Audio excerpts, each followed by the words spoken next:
Being very entitled and controlling, narcissists have no difficulty stepping all over your personal boundaries. So that's why I put together an extensive video class called This Is Me. It has 25 videos, written documents, guided questions. I'm going to teach you how to have healthy boundaries. There's a link below, and I hope you'll find it to be quite therapeutic.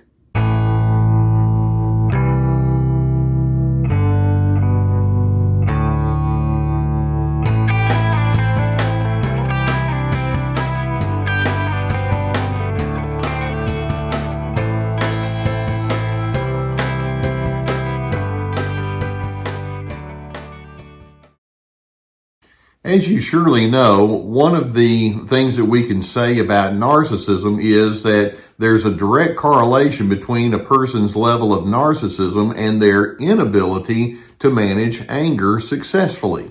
I just want you to just stop and think, and I'm asking this, I already know the answer. Do narcissists have anger issues? And the answer is, oh yeah. Whether they call it frustration or annoyance or irritability, or whether they're being impatient or they're raging, or whether they're being passive aggressive or holding grudges, they've got plenty of anger issues, and it has many different ways of showing up.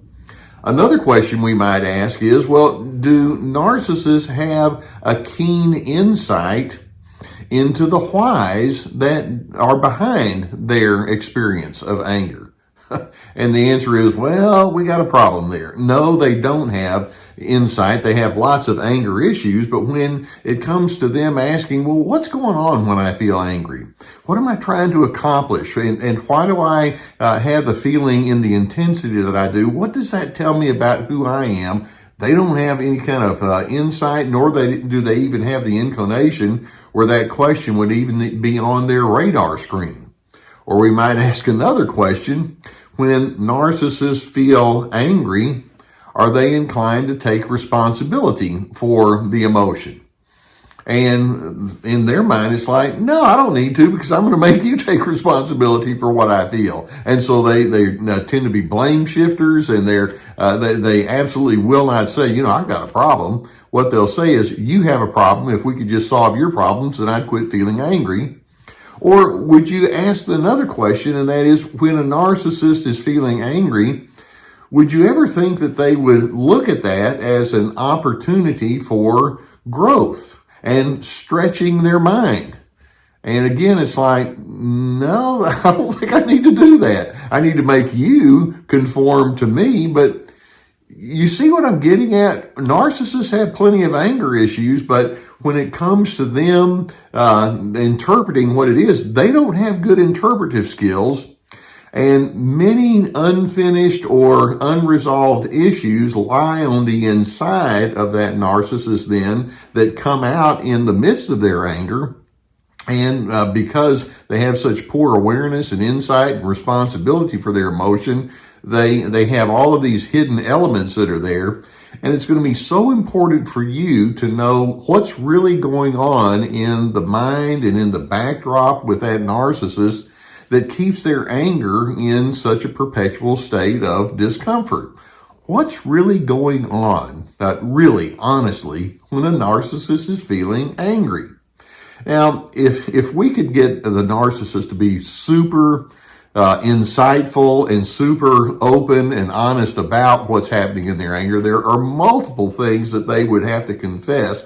I'm going to go ahead and talk with you about what I see happening if that narcissist could be honest enough. And I'm hoping that you can be able to understand that whenever they try to put responsibility for their anger onto you, that it's like, no, there's a whole lot more going on. For example, one of the first things, if a narcissist could be honest in the way that they manage their anger, about the way that they manage their anger, one of the first things that narcissist would admit is, my anger illustrates how I'm in a great deal of pain. Now, they cannot say that out loud, but you can see that that's exactly what's going on. And I want to take you back to preschool toddler kids. If you have a 4-year-old kid that, a playmate or a sibling has said or done something that, or a parent has said or done something that they don't like, what they'll do is they'll have an outburst. They'll get angry and they'll yell, or they'll complain and gripe and say no, and they'll say no with a, bad look on their face.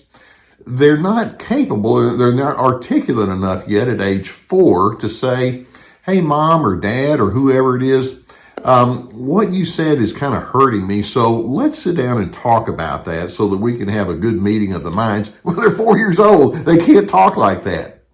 When you have an adult who goes straight into that narcissistic anger, they're like that 4-year-old kid. They're hurting on the inside, but instead of saying that, they can't articulate it. And so the anger comes out, but make no mistake, it's their way of saying, I'm in strain, I'm in difficulty, I don't really know how to handle this situation very well in front of me, but I just don't know how to put words to it. It just comes out as a childish outburst of anger.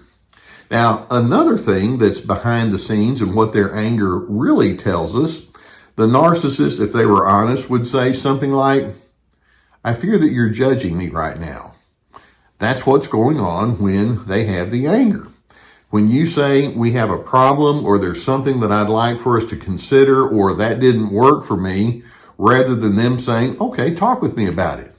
In their mind, it's like, you're judging me, aren't you? You're deeming me to be inadequate. You're deeming me to be no good. What's going on with you anyway? Why is it that you can never appreciate what I bring? And on they can go. And you're thinking, I'm just trying to talk procedure here. I'm trying to develop a sense of coordination. This is not about me judging. Oh, you're judging me.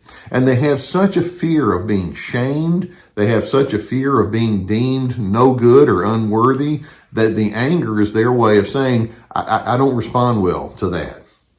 Or in addition, as you're trying to understand their anger, if the narcissist could be honest enough, they would actually say, well, actually, when I'm angry, it's because I'm arrogant enough to assume that you're supposed to think just like me.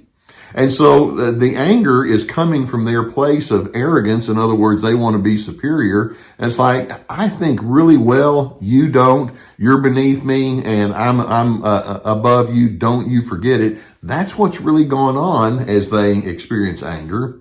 And then right along on the heels of that, the anger is their way of trying to communicate or convey, I need to be the one who is in control here. In other words, I have to have the final word.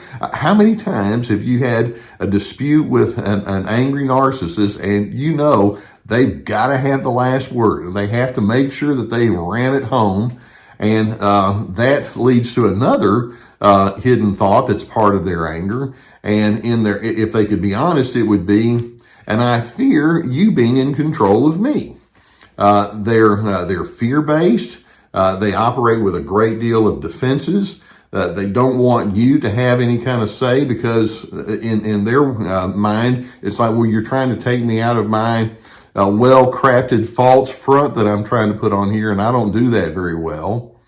Likewise, behind the scenes in their anger, what they're really wishing to convey is, you need to hear me even though I don't need to hear you. In other words, I talk about a double standard. It's their way of saying, look, why don't we just establish, since this is me, and since I'm so smart and I'm so good and excellent and I'm the best person, empathy's not necessary here because that just means it's you, and I don't need to consider you because I'm the ultimate. And there's a gross arrogance there, but it's a false arrogance. But there's only one person in this equation that matters, and that's me. It's not you. I don't need to understand you. Then likewise, part of their anger that is part of the message that's conveyed by their anger is they're really saying, I can't work with you because I can't trust. Now notice I didn't say I can't trust you, although since you're on the stage with them, that's obviously implied. They just can't trust in general. You happen to be the person in front of them, but they don't trust anybody else either. Rather than them saying, I like being open with people and I like being vulnerable and sharing my needs and thoughts and feelings. It's like, nope, I haven't gotten to that level of enlightenment yet, and tomorrow's not looking any better. So they don't trust. And then also, if they could be honest, what's behind the scenes in their anger, it really is their way of saying, whenever I am being overpowering toward you, keep in mind that is in direct proportion to me feeling inadequate. They can't access that thinking at all. So here you have these angry individuals with their high need for control and low empathy and entitlement, and they want to make it appear as though you're the problem and all of their emotional turmoil is because of you. Keep in mind, there's so much going on behind the scenes with that narcissist that they're not coming to terms with, that they've dismissed, that they're in too much of that pain to be honest about. You know, the crazy thing is having anger in and of itself is not always wrong. There are times when we have our frustrations and our annoyances and we need to sit down and talk it through with each other. That's okay. But narcissists, because they're so dishonest with themselves, they're so fear-based and shame-based, and they have this need for protective control, they've never learned to manage the anger much beyond that little 4-year-old that just has outbursts because they're confused. Keep in mind what you're dealing with. You do need to have your anger in the sense of healthy assertiveness and boundaries and standing firmly for your convictions. That's your response in reverse. And I'm hoping that in your mindset, you can think, well, I'm working on my anger, and I'm also working in a healthy way, and I'm working on having higher priorities like decency and my DRC, dignity, respect, and civility. That's what I stand for.